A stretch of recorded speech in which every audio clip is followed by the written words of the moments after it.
11টার পরে জানাতে পারবো।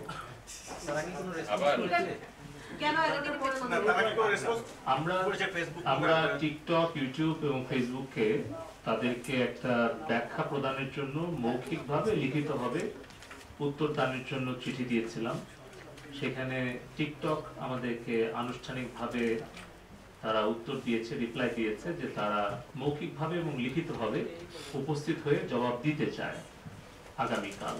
আর এখন পর্যন্ত ফেসবুক এবং ইউটিউবের কাছ থেকে আমার জানা মতে বিটিআরসিতে তারা কোনো উত্তর দেয়নি, যার ফলে আগামীকালকে যেহেতু সকাল 9টা, 10টা এবং 11টায় এই তিনটা প্রতিষ্ঠানকে বিটিআরসিতে উপস্থিত হয়ে ব্যাখ্যা প্রদানের জন্য আমরা চিঠি দিয়েছি, তাই আগামীকালকে সকাল 11টার পরে আমরা তাদের ব্যাখ্যা যদি পাই তাহলে বিশ্লেষণ করে, আর যদি নাও পাই তাহলেও আমরা বিটিআরসিতে বসে আলোচনা সাপেক্ষে তারপরে আমরা সেটা সিদ্ধান্ত জানাবো।